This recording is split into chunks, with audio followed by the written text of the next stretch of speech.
Assalamualaikum warahmatullahi wabarakatuh. Perkenalkan, kami dari kelompok 2 mata kuliah Anatomi dan Fisiologi. Di sini akan menjelaskan hasil diskusi kami tentang anatomi dan fisiologi akar dan batang tumbuhan.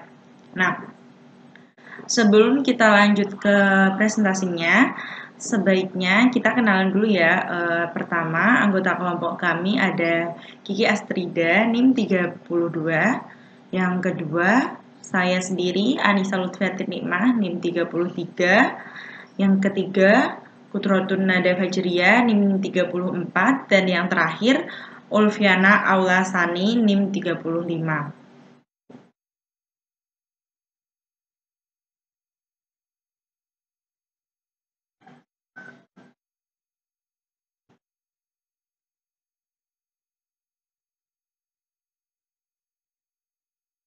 Baik, karakteristik susunan anatomi akar. Jadi, akar merupakan bagian bawah tumbuhan yang biasanya berkembang di bawah permukaan tanah. Tetapi, ada juga tumbuhan yang memiliki akar di atas tanah.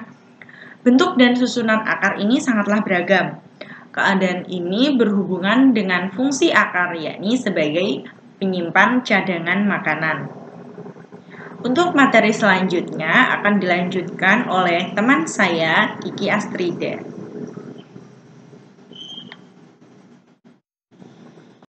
Saya di sini akan melanjutkan pemateri sebelumnya mengenai susunan anatomi akar.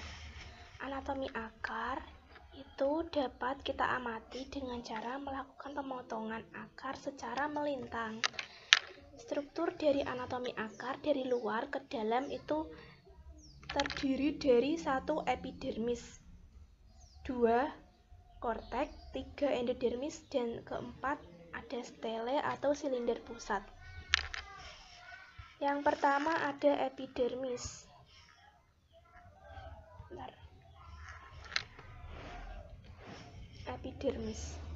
Epidermis itu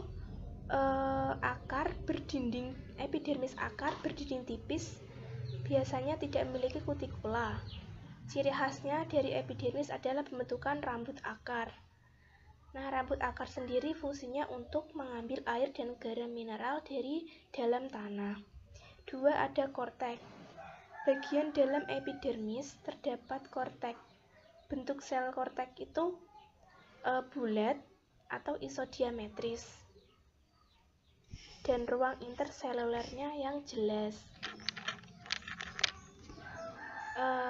Pada korteks mengandung makanan cadangan berupa amilum dan juga substansi lain.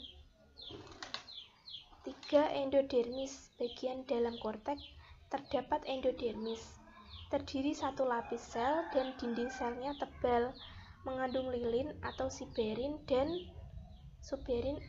lignin. Pada jaringan endodermis itu terdapat plasmodesmata. Jaringan endodermis itu sebagai pembentukan jaringan epidermis itu sebagai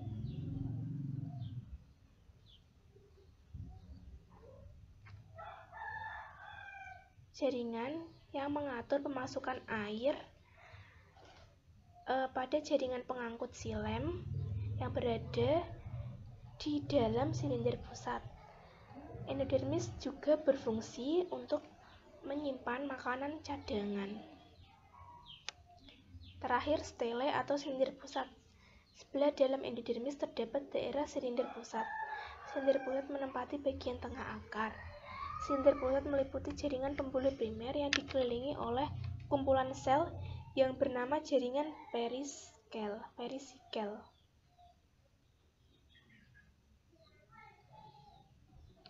Pada bagian dalam perisikel terdapat jaringan sekunder berkas pembuluh phloem dan xilem sekunder, dibentuk oleh kambium intervaskular, berperan dalam pembentukan jari-jari empulur atau jaringan parenkima yang menghubungkan empulur dan kulit kayu. Struktur sel akar itu sangat beragam. Susunan akar monokotil sedikit berbeda dengan akar yang dikotil. Pada dikotil, xilem itu dikelilingi oleh floem. Setiap sel endodermis dilengkapi dengan pita Kaspari. Nah, untuk mencegah masuknya air dari kortek ke endodermis. Pada xilem primer, pada monokotil ada yang besar ukurannya dan ada yang kecil. Pada xilem primer ukuran besar itu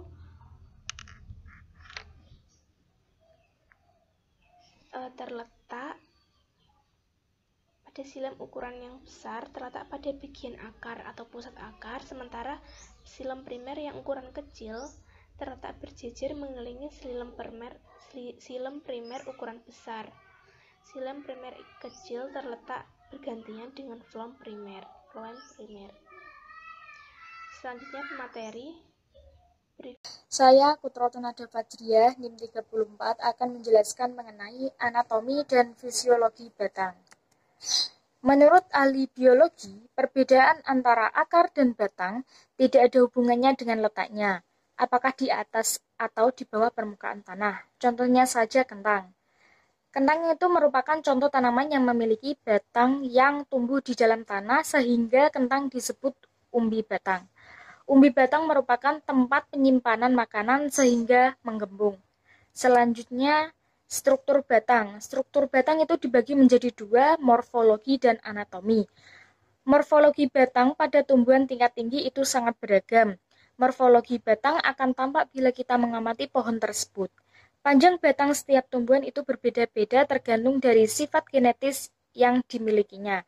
Selain itu, kondisi lingkungan habitat seperti suhu, cuaca, kesuburan tanah, cahaya juga mempengaruhi tinggi batang tumbuhan. Selanjutnya ada anatomi. Anatomi juga disebut sebagai struktur dalam batang. Struktur dalam batang itu terdiri dari epidermis atau lapisan luar, korteks atau kulit pertama, dan stele atau silinder pusat. Selanjutnya, perbedaan antara monokotil dan dikotil. Monokotil itu sendiri batang lurus tidak bercabang, tidak memiliki kambium sehingga batang tidak membesar, pembuluh angkut letaknya tersebar. Sedangkan dikotil, batangnya itu bercabang-cabang, memiliki kambium sehingga batang membesar, pembuluh angkut letaknya teratur dalam bentuk lingkaran. Selanjutnya yaitu fungsi batang. Batang merupakan organ lintasan air dan mineral dari akar ke daun dan lintasan zat makanan hasil fotosintesis dari daun ke seluruh bagian tumbuhan. Batang merupakan organ pembentuk dan penyangga daun. Pada beberapa jenis tumbuhan, batang tempat penyimpanan makanan. Terima kasih. Penyerapan air oleh akar tanaman.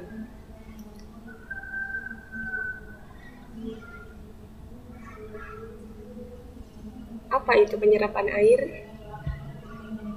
Penyerapan air pada tumbuhan dilakukan dengan dua cara, yaitu secara aktif dan secara pasif. Penyerapan secara aktif dilakukan oleh sel hidup. Pada penyerapan sel ini memerlukan energi. Penyerapan air ini dipengaruhi oleh oksigen. Apabila akar tanaman mendapatkan oksigen yang cukup, penyerapan air oleh akar akan sangat lancar. Sebaliknya, apabila oksigen sangat kurang, penyerapan air oleh akar akan sangat lambat, bahkan tidak terjadi sama sekali. Tempat masuknya cairan atau akhir berada di kutikula, lentisel kulit, dan luka daun. Transpirasi adalah penguapan air ke atmosfer melalui daun dan batang tumbuhan. Tanaman menyerap air tanah oleh sistem perakarannya. Air ini berasal dari beragam kedalaman tanah. Misalnya, tanaman jagung mempunyai perakaran hingga kedalaman 2,5 meter, sedangkan beberapa tumbuhan iklim kering mampu menumbuhkan akarnya hingga kedalaman 20 meter. Tanaman memompa air dari tanah untuk mengangkat unsur hara menuju ke daun. Proses pemompaan air ini melalui stomata yang berada di permukaan bawah daun. Transpirasi ini kira-kira mencapai 10% dari penguapan total.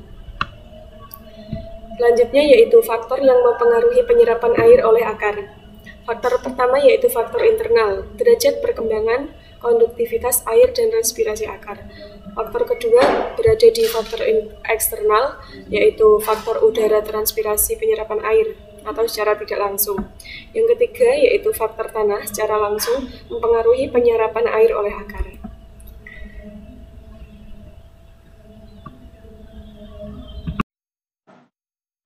Baik, sekian presentasi dari kelompok 2. Kurang lebihnya mohon maaf dan semoga apa yang kami sampaikan dapat bermanfaat bagi kalian semua. Silahkan untuk teman-teman bisa menambahkan komentar di bawah atau bisa mengajukan pertanyaan serta sanggahan tentang apa yang telah kita sampaikan.